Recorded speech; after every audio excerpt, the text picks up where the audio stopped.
मोदी सरकार ने हर घर नल लगाने का काम किया, जल जीवन मिशन में हज़ारों करोड़ रुपए दिए। वहाँ अगर राज्य की सरकारें अगर प्लानिंग भी ढंग से ना कर पाए, सोर्स पे भी काम ढंग से ना कर पाए और सोर्स को ही सूखने के लिए मजबूर कर दें और डिस्ट्रीब्यूशन का नेटवर्क भी उनका ठीक ना हो और आपके पास वाटर गार्ड की भी समस्या हो, तो आप कल्पना कर सकते हैं कि टेम्परेरी आदमी से कितना कर काम आप लोग करवा सकते हैं।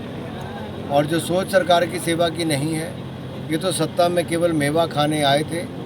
ये अपना डफली अपना राग बजा रहे हैं और जनता को विलाप करने पर मजबूर कर रहे हैं। भारत सरकार ने आपदा के समय भी राज्य सरकार की हज़ारों करोड़ रुपये देकर मदद की। जी जी।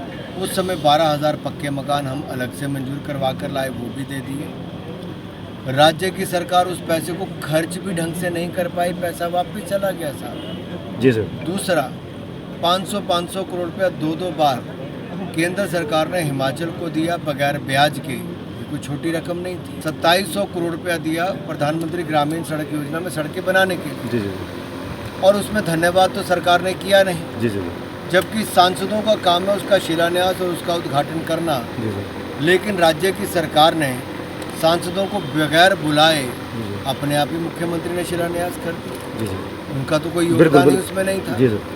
तीसरा 93,000 मकान जी जी। भारत सरकार ने गरीब जनता को प्रधानमंत्री आवास योजना में दिए। इसमें सुक्खू सरकार का कोई योगदान नहीं है, ये केंद्र की सरकार ने दिया है। जी जी। ऐसे ही अन्य बड़े प्रोजेक्ट केंद्र की सरकार ने राज्य को दिए हैं। जी जी। लेकिन राज्य से वो चल भी नहीं रहे, पूरे भी नहीं हो रहे, कहीं पे काम भी शुरू नहीं हो रहा। जी जी। उदाहरण के तौर पे जैसे ऊना में mother and child care centre है, जी जी। 3 साल हो गए बने, क्यों नहीं चल रहा? जी जी। ऐसे कई और स्वास्थ्य और शिक्षा की सुविधाएं हैं जहां पे सरकार के हाथ खड़े हो गए हैं। यहाँ तक कि हिमाचल की सरकार ने तो जो अपनी जिम्मेदारी उससे भागने का काम कर लिया। जी जी जी। इनके मंत्री ही आपस में लड़ रहे हैं। जी सर। और कह रहे हैं कि हमारे मंत्रालय को तो मुख्यमंत्री जी कोई पैसा नहीं दे रहे। जी सर। तो अपने आप समझ आता है कि कांग्रेस के अंदर कला है, जी सर। बहुत तेज़ी के साथ बढ़ रही है। दूसरे दिन कोई ना कोई क्लेश हुआ रहता है, रूठे रहते हैं।